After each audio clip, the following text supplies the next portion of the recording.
We all know on a global level that Donald Trump wants to be Putin.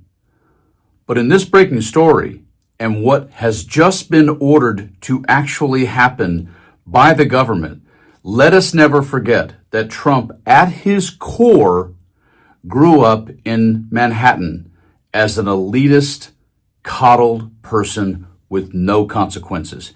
He's a New Yorker at his core, regardless of playing golf in Mar-a-Lago. And what he really wants to do and really wants to be, and what he idolizes, is the ability to function like a mob boss. I'm going to make him an offer he can't refuse.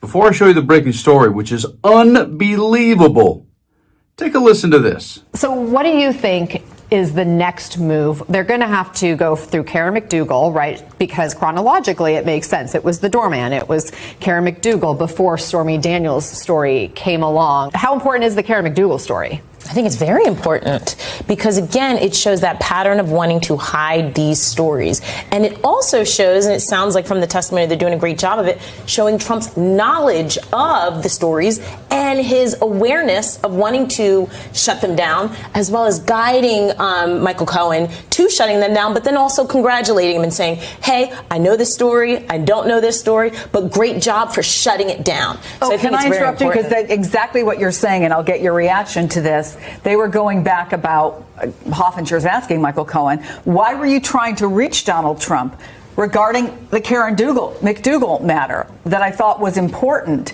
Is this an example of you contacting Mr. Trump to give him updates on what happened to Karen McDougal? Yes, ma'am.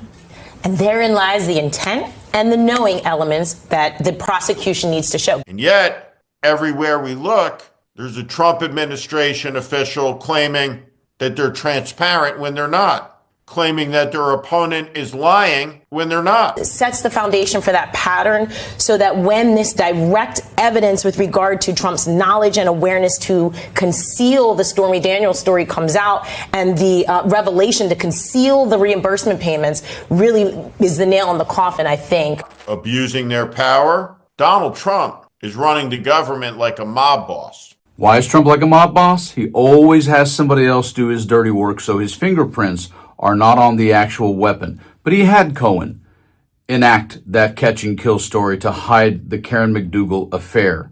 And as Steve Schmidt said, yeah, he's functioning like a mob boss. And in this breaking story, holy smokes, take a listen to what he's actually doing in terms of telling people to destroy documents that are related to a legal case. Oh my God. Breaking news. U.S. aid employees told to burn or shred classified documents. An organization representing foreign service workers said it was alarmed by the directive because there could be documents relevant to ongoing litigation. Washington. The U.S. Agency for International Development is instructing its staff in Washington to shred and burn documents, according to an email obtained by NBC News.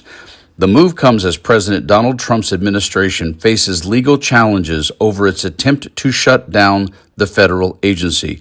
The document destruction was set to take place Tuesday, according to an email from Erica Carr, the agency's acting executive secretary. It is unclear how many people received the email, which thanked workers for their assistance in clearing our classified safes and personnel documents. In quotes, shred as many documents first and reserve the burn bags for when the shredder becomes unavailable or needs a break, Carr wrote. Classified material is burned or shredded in certain scenarios, including emergency situations, but some former employees, as well as organizations representing foreign service workers, say the current directive is inappropriate. Groups challenging the administration's plans to shut down USA filed an emergency motion Tuesday afternoon seeking to stop the document destruction. In quotes, defendants are, as this motion is being filed, destroying documents with potential pertinence to this litigation, the motion said. Although plaintiffs do not know at this moment which records are being destroyed, the destruction of records may severely undermine the agency's ability to function.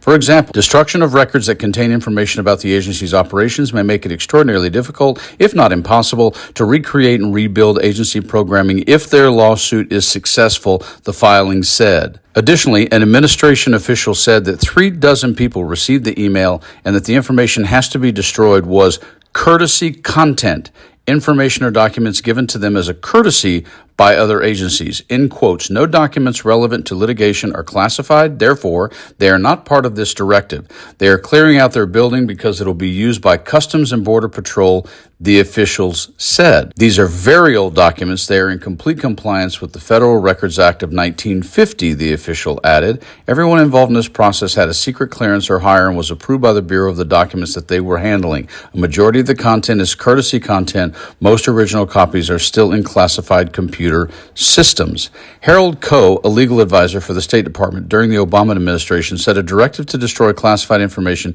is not standard procedure, noting that such steps are instead typically taken when an embassy is under attack. In quotes, USAID never gave their lease away and had to evacuate their headquarters before the person said. Federal law is clear. The preservation of government records is essential to transparency, accountability, and the integrity of the legal process, the AFSA spokesperson said. The Federal Records Act of 1950 and its implementing regulations establish strict requirements for the retention of official records, particularly those that may be relevant to legal proceedings, the spokesperson continued. Furthermore, the unlawful destruction of federal records could carry serious legal consequences for anyone directed to act in violation of the law. If this is just a cleanup crew and getting rid of these excess records, it begs the question of why they're in safes to begin with.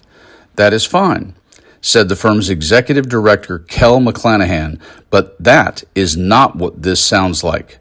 In quotes, this sounds like the Trump administration is going in and acting as though it's an embassy about to overturn, as we saw in Iran, and they're destroying the documents to keep them out of the wrong hands.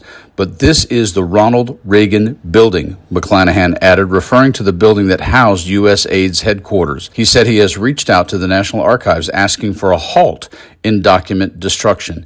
In quotes, these are not the actions of someone looking for true waste, fraud, and abuse, McClanahan said. This is slash and burn mode and not leaving any evidence behind that could disprove their narrative.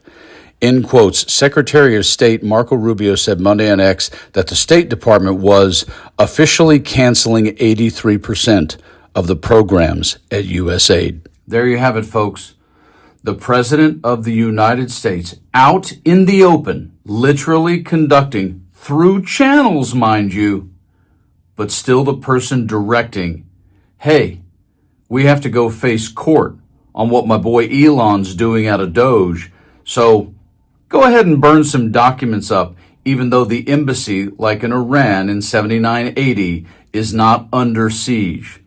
This is your president, not my president, but this is the president we are stuck with. Folks, breathe, enjoy your life. Try to smile, talk to people that you agree with and those you don't.